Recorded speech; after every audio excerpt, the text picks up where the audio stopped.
All right, so get this. We're doing a deep dive today into the world of James Clear. Oh, the Atomic Habits guy. Yep, exactly him. Mhm.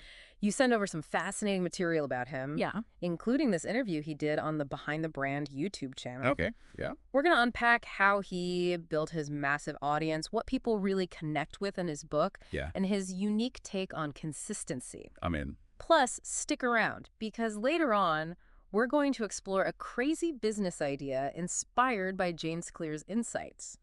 Intriguing. And it involves, get this, butter. Okay, you have my attention. So, one thing that really struck me right away in that interview is how James Clear talked about starting his email list back in, 2012. Oh, yeah. Feeling like he was already behind, but he Yeah. still managed to grow it to millions of subscribers. That's wild. I mean, clearly he was doing something right. Totally. And he didn't just get lucky, right? He had a strategy. Right. He talked about focusing on 3 key things: content, design, and traffic. Classic marketing trifecta. Exactly. Let's start with content. I mean, the guy clearly has a knack for creating stuff people want to read. He's all about delivering value. Yeah? In fact, he mentioned spending like 8 to 20 hours on each blog post. Whoa, really? Yeah. Talk about dedication. He goes deep to make sure his content is top-notch. It's a labor of love for sure, but then he also talked about design, which I found kind of fascinating. Yeah. And it's more than just having a pretty website. It's like a whole experience, Yeah. He uses design in a broader sense. Okay. It's not just visuals, but how everything works together. So like the user experience. Exactly. It's the layout, copywriting, how he positions the content, Right. and how clearly he presents what you get when you sign up. Making it super easy to see the value and subscribe. Setting up those digital dominoes, so to speak. I love that analogy. Okay. Oh, but even with amazing content and a seamless design. You still need people to find it. Exactly. And he even says traffic strategies are constantly changing. Oh, for sure. You got to be adaptable. What worked 5 years ago might not work today. Remember when everyone was buzzing about Quora? Yeah, like using Quora to drive traffic. He used to do that too, but even that well dried up. It's the ever-changing beast of the internet. You said it. But here's the thing. Yeah. He reached out to, big publications, Okay. like Men's Health and Entrepreneur magazine, Wow. offering them free articles in exchange for a link back to his site. So smart. Brilliant, right? It's generosity as a growth hack. Exactly. They get high-quality content for free, And he gets in front of a much larger audience. driving those email signups. It was a win-win. Total win-win. So for you listening, building an audience takes time, a smart strategy, and an unwavering focus on delivering value. Absolutely. And, building that audience, Yeah. that's what allowed his book, Atomic Habits, to become such a massive success. Over 15 million copies sold. But what's interesting is it's not just the practical tips. Right. The thing people really connected with, the thing that resonated, What was it? was this idea that habits shape your identity. You're not just doing something, you're becoming someone. It's a powerful shift in perspective. It really is. This hit home for me big time because, a few years ago, Yeah. I was battling these awful headaches. Ooh, I hate headaches. Turns out they were tied to my terrible habits. Like what? Poor diet, bad sleep, the works. Classic. But reading Atomic Habits was like this huge wake-up call. You bet. I had to change my identity, not just my actions. We Instead of thinking I'm trying to eat better, I started telling myself, I am someone who doesn't eat sweets. Oh, I see. And instead of I should get more sleep, it became I am someone who prioritizes sleep. Like you embodied that identity. Exactly. And it worked. It wasn't easy, but those small changes really added up. Yeah. And goodbye headaches. I felt like a new person. That's incredible. So for everyone listening out there, what type of person do you want to become? What small changes can you make today to start embodying that new identity? It doesn't have to be some grand gesture. Right. Even tiny tweaks can set you on the right path. Small hinges swing big doors, they say. It's so true. Now, James Clear has been working out consistently for 15 years and writing for over a decade. Wow, that's commitment. You'd think he'd be all about rigid routines, never missing a beat. Right, like a machine. But surprisingly, he has a more flexible approach to consistency. Really? Tell me more. It's all about adaptability. Okay. It's not gritting your teeth and forcing yourself to do something when it's impossible. I see. It's about adjusting to circumstances while staying committed to the process. So like rolling with the punches. Exactly. He has this great saying, reduce the scope, but stick to the schedule. I like that. If you don't have time for a full workout, you don't just skip it. Right. You do a shorter version. Oh. Or if you can't write your usual 1,000 words, you write 500. It's about keeping the momentum going. Yeah, don't let perfect be the enemy of good. So true. We can be so hard on ourselves sometimes. You know, this reminds me of that time I got back from a long flight. Completely exhausted. I feel that. But I still managed to take my dogs for like a 45-minute walk. Good for you. It wasn't my usual gym routine, but hey, it was something. It's about showing up, even when it's tough. Totally. So, you know, for anyone listening, it's okay to adjust your habits when needed. Yeah. As long as you don't give up entirely. It's about progress, not perfection. Now, another thing that really stood out to me from this interview. What's that? Is how James Clear talks about this idea that people don't actually want advice. Oh, that's interesting. They want what the advice can get them. Like he said, nobody really wants advice. Yeah. They only want what they hope the advice can get them. Incentives are the name of the game. We all want to know, what's in it for me? It's human nature. And, you know, he illustrates this beautifully. How so? With a story about Boeing engineers. Back when they were developing planes heavily reliant on software, they had this rule. The engineers who wrote the software had to be on board for the first test flight. Talk about pressure. Right.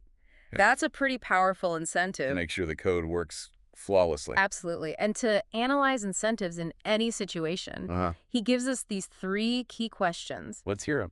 Who's doing the work? Who reaps the rewards? And who bears the consequences? So simple, yet so profound. It applies to everything. Your job, relationships, even deciding whether to have that extra slice of pizza. If the answers are aligned, you're golden. Motivation and success are sure to follow. Makes sense. But what happens when those incentives aren't aligned? Oh, that's where things can get tricky. Yeah. Imagine working your tail off on a project. Okay. But someone else is getting the credit and the bonuses. Recipe for resentment right there. Big time. So for everyone listening, take a moment to reflect. Yeah. Are the incentives in your life aligned with your goals and values? If not, it might be time for a change. A little realignment can go a long way. Now, this interview also reveals another side of James Clear. Oh. The entrepreneur. I'm listening. He's clearly passionate about building things. It seems to be a common thread. And get this, he's very specific about his criteria for starting a new business. What's that? It has to be something he can't not do. Even if it's difficult. Exactly. He has to feel compelled to bring it to life. That reminds me of something you've been talking about. You remember. That Hokkaido gold butter idea of yours. You've got a good memory. Well, it's an interesting concept. It's been swirling around in my head ever since we talked about Hokkaido and their incredible dairy. Yeah, super high-end butter, small batch, all about quality. Exactly. But then, you know, thinking about James Clear's focus on scale and reach, yeah, my butter wouldn't be for everyone. It'd be a niche product. Totally. For people who, like, really appreciate those subtle nuances of flavor. The connoisseurs of butter? And, you know, part of me wonders if I'm ready to let go of that desire for scale.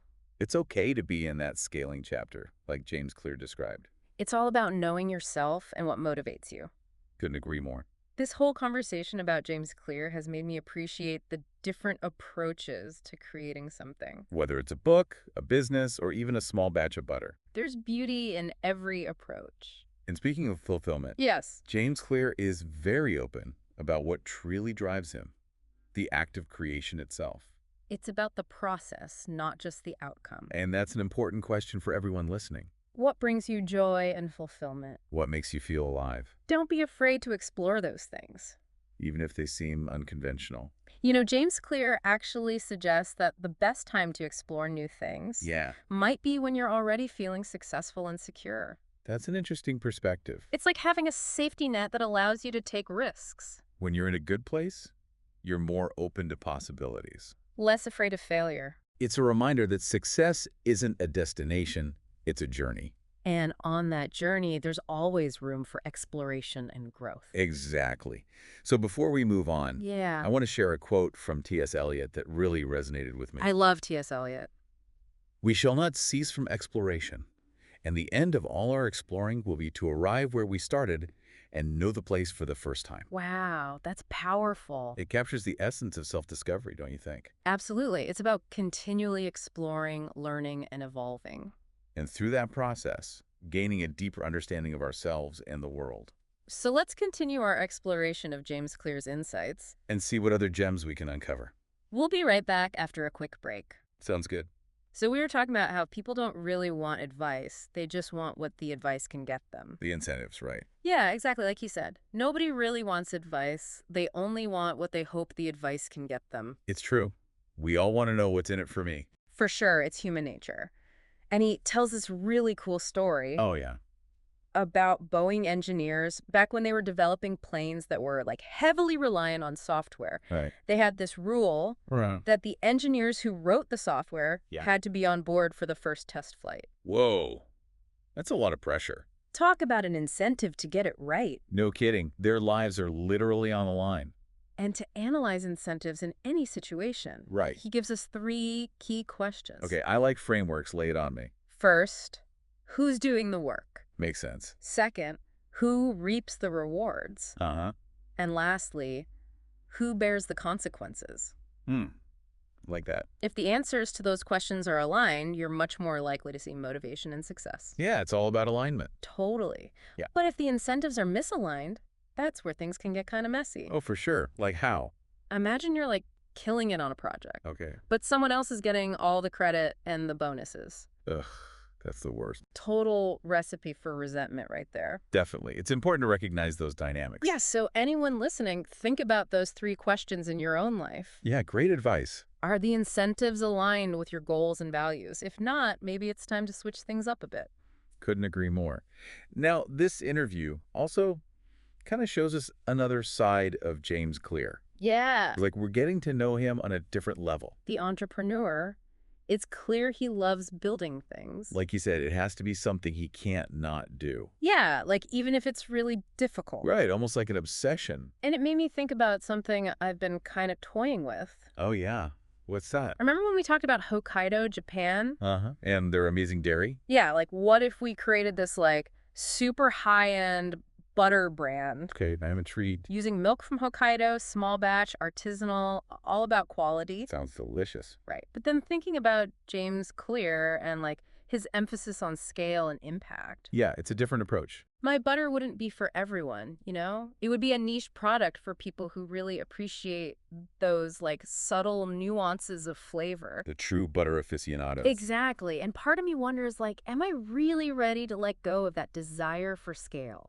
There's no right or wrong answer. It's all about what feels right for you. Yeah, maybe I'm still in that scaling chapter like James Clear talked about. It's all about self-awareness. This whole conversation has made me think about all the different ways to approach creating something. It really has. A book, a business, a batch of butter, it's all creation. And there's beauty in each approach. And speaking of fulfillment, Yeah.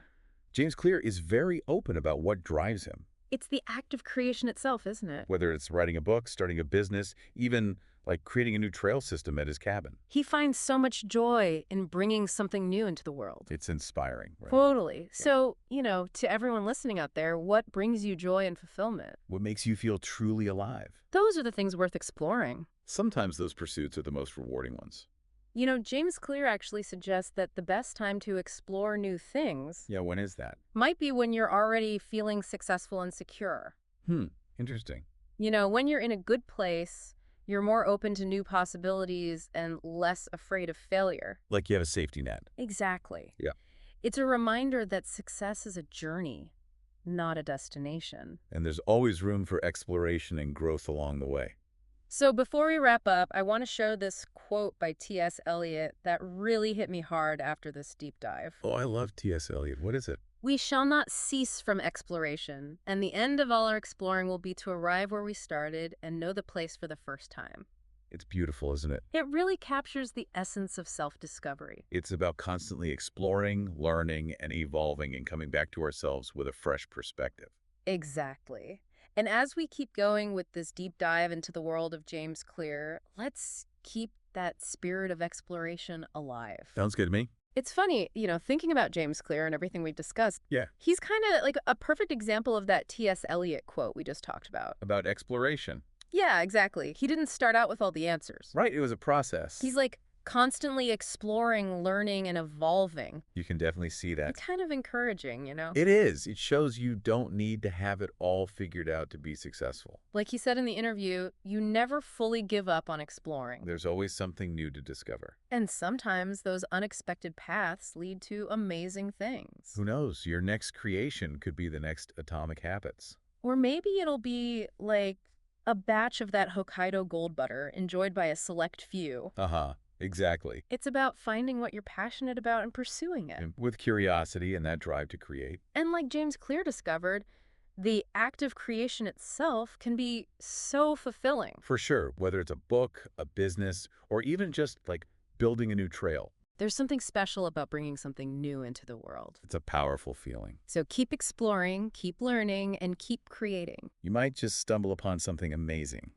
That's it for this deep dive into the world of James Clear and the power of habits. We hope you enjoyed it. And remember, the journey of self-discovery and creation is ongoing, so keep diving deep and see where your explorations lead you.